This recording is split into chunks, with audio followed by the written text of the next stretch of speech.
Struktur dan fungsi organ pada tumbuhan.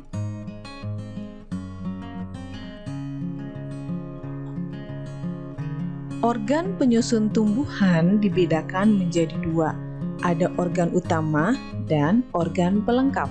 Organ utama yang menyusun tumbuhan terdiri dari akar, batang, dan daun. Sedangkan organ pelengkap pada tumbuhan terdiri dari bunga, buah, dan biji. Mari kita bahas satu persatu mengenai organ penyusun tumbuhan. Akar. Fungsi akar yaitu yang pertama mengokohkan tubuh tumbuhan, kemudian menyerap air dan zat hara di dalam tanah, dan pada beberapa tumbuhan akar dapat berfungsi untuk menyimpan cadangan makanan. Contohnya singkong. Berdasarkan bentuknya, akar dibedakan menjadi dua.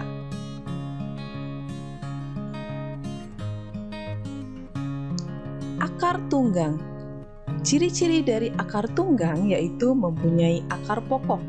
Akar pokok akan bercabang-cabang sehingga menjadi akar-akar yang lebih kecil. Dari gambar, kita bisa lihat akar tunggang ditunjukkan oleh gambar B. Contoh dari akar tunggang adalah akar pohon jambu. Sedangkan yang kedua adalah akar serabut. Akar serabut memiliki ciri-ciri semua bagian akar keluar dari pangkal akar sehingga tidak mempunyai akar pokok. Akar serabut memiliki banyak cabang. Dari gambar kita bisa melihat bahwa akar serabut ditunjukkan oleh gambar A. Contoh dari akar serabut adalah akar rumput. Struktur luar akar. Struktur luar akar terdiri dari rambut akar, batang akar, ujung akar, dan tudung akar. Rambut akar berfungsi untuk memperluas bidang penyerapan air dan mineral. Tudung akar atau kaliptra berfungsi untuk melindungi akar yang menembus tanah. Dan meristem apikal atau ujung akar berfungsi untuk pertumbuhan akar karena sel-selnya aktif membelah. Struktur dalam akar. Struktur akar dibedakan menjadi dua, yaitu akar pada tumbuhan dikotil dan akar pada tumbuhan monokotil. Struktur yang pertama yaitu epidermis, terdiri atas satu lapis sel yang tersusun rapat, berfungsi untuk melindungi akar. Yang kedua adalah korteks, daerah antara epidermis dengan silinder pusat. Korteks tersusun atas jaringan parenkim, berfungsi untuk menyimpan cadangan makanan.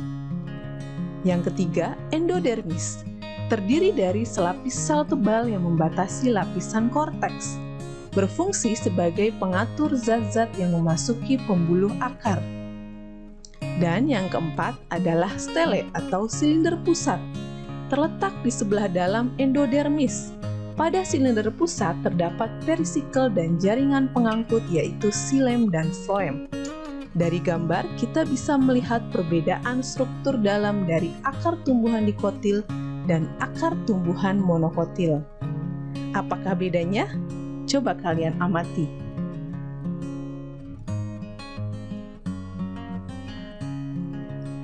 Batang. Batang memiliki fungsi yang pertama menghubungkan antara akar dan daun, yang kedua menegakkan tubuh tumbuhan, dan yang ketiga mengangkut air dan mineral dari akar ke daun, lalu yang keempat mengangkut zat makanan hasil fotosintesis dari daun ke seluruh bagian tumbuhan, dan pada beberapa tumbuhan batang dapat berfungsi untuk menyimpan cadangan makanan. Contohnya, kentang. Struktur batang. Dari gambar kita bisa melihat struktur batang antara monokotil dan dikotil. Apa bedanya? Mari kita simak. Struktur batang monokotil terdiri dari epidermis, Epidermis terdiri atas satu lapis sel yang tersusun rapat dan berfungsi untuk melindungi bagian dalam tumbuhan. Kemudian, jaringan dasar terdiri atas jaringan parenkim yang dapat berfungsi untuk menyimpan cadangan makanan. Floem berfungsi mengangkut hasil fotosintesis dari daun ke seluruh bagian tumbuhan. Xilem berfungsi mengangkut air dan mineral dari akar ke daun. Itu adalah struktur batang monokotil. Selanjutnya kita akan bahas mengenai struktur batang dikotil. Yang pertama terdiri dari epidermis. Epidermis terdiri atas satu lapis sel yang tersusun rapat dan berfungsi untuk melindungi bagian dalam tumbuhan. Korteks terdiri atas jaringan parenkim yang dapat berfungsi untuk menyimpan cadangan makanan. Floem berfungsi mengangkut hasil fotosintesis dari daun ke seluruh bagian tumbuhan. Cambium berfungsi untuk pelebaran batang. Xilem berfungsi mengangkut air dan mineral dari akar ke daun. Dan empulur terdiri atas jaringan parenkim yang berfungsi untuk menyimpan cadangan makanan. Jadi, apa perbedaan struktur batang monokotil dengan struktur batang dikotil? Ya, kita bisa melihat pada gambar bahwa letak berkas pembuluh angkut xilem dan floem pada batang monokotil terletak menyebar, sedangkan pada batang dikotil teratur membentuk pola sirkuler atau melingkar. Lalu, pada struktur batang dikotil terdapat cambium. Itu adalah perbedaan struktur batang antara batang monokotil dan batang dikotil. Daun. Fungsi daun yaitu tempat membuat makanan atau fotosintesis. Lalu, tempat terjadinya penguapan atau transpirasi, dan sebagai alat pernafasan karena pada permukaan bawah daun terdapat mulut daun atau stomata. Struktur daun. Dari gambar kita bisa melihat adanya beberapa struktur yang menyusun daun. Yang pertama yaitu epidermis atas. Pada epidermis atas terdapat kutikula yang berfungsi untuk mengurangi penguapan. Epidermis atas terdiri atas satu lapis sel yang tersusun rapat dan berfungsi untuk melindungi bagian dalam daun. Lalu mesofil daun terdiri atas jaringan tiang atau palisade dan jaringan bunga karang atau jaringan spons. Fungsi mesofil daun yaitu sebagai tempat fotosintesis.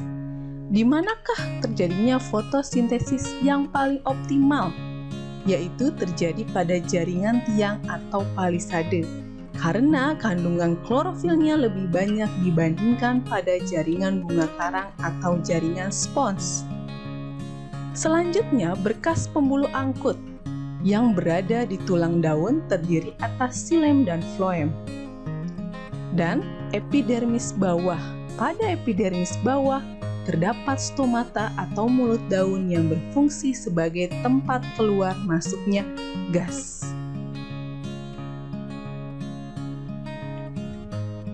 Bunga. Fungsi bunga yaitu sebagai alat perkembangbiakan. Struktur bunga. Struktur bunga terdiri dari putik atau pistil sebagai alat kelamin betina. Putik terdiri atas kepala putik atau stigma dan tangkai putik atau stilus. Benang sari, stamen, sebagai alat kelamin jantan, terdiri atas kepala sari atau antera dan tangkai sari atau filamen. Mahkota atau corolla memiliki bentuk dan warna yang beraneka ragam untuk menarik perhatian serangga agar terjadi penyerbukan. Kelopak atau calyx berfungsi melindungi bunga ketika masih kuncup. Bakal buah atau ovarium berfungsi melindungi bakal biji. Tangkai bunga berfungsi sebagai penopang bunga dan menghubungkan antara bunga dengan batang. Ini adalah struktur yang menyusun organ bunga. Buah. Fungsi buah. Buah berfungsi untuk melindungi biji. Struktur buah. Perikarp terdiri atas 3 bagian, yaitu eksokarp, mesokarp, dan endokarp. Bisa dilihat pada gambar. Mari kita bahas satu persatu. Lapisan luar atau eksokarp berada paling luar dan bersifat keras. Lapisan tengah atau mesokarp berada di bagian tengah, bersifat tebal dan berdaging. Lapisan dalam atau endokarp berada di bagian dalam, ada yang berupa sel keras dan selaput tipis. Biji. Fungsi biji. Biji adalah hasil pembuahan yang terjadi akibat penyerbukan. Biji akan tumbuh menjadi tumbuhan baru jika ditanam.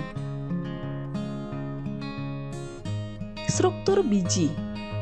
Struktur biji terdiri dari kulit biji, plumula, radikula, epikotil, hipokotil, dan kotiledon. Mari kita bahas. Kulit biji, lapisan paling luar dari biji, berfungsi untuk melindungi biji. Plumula, bakal daun yang nantinya akan berkembang menjadi daun.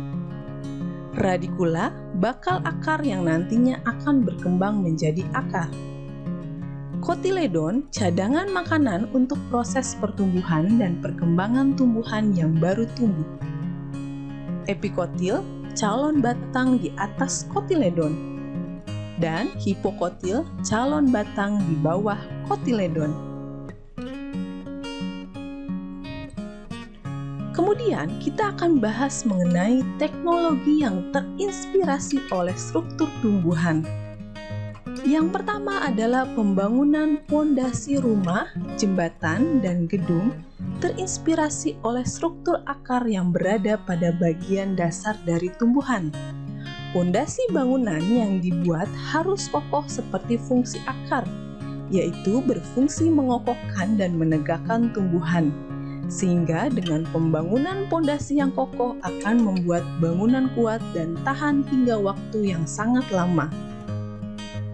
Yang kedua, pembangunan tembok rumah terinspirasi oleh struktur jaringan epidermis pada tumbuhan.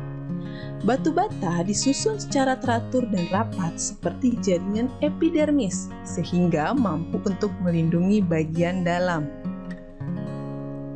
Dan yang ketiga, teknologi pembangkit listrik tenaga surya dibuat dengan meniru struktur daun yang permukaannya lebar dan tipis, sehingga dapat memanfaatkan energi matahari secara maksimal untuk fotosintesis. Hal ini juga diterapkan pada pembangkit listrik tenaga surya. Untuk mendapatkan energi surya yang maksimal, maka bentuknya mengikuti struktur tumbuhan yang permukaannya lebar. Itu adalah beberapa contoh teknologi yang terinspirasi oleh struktur tumbuhan. Demikianlah penjelasan mengenai materi organ penyusun pada tumbuhan.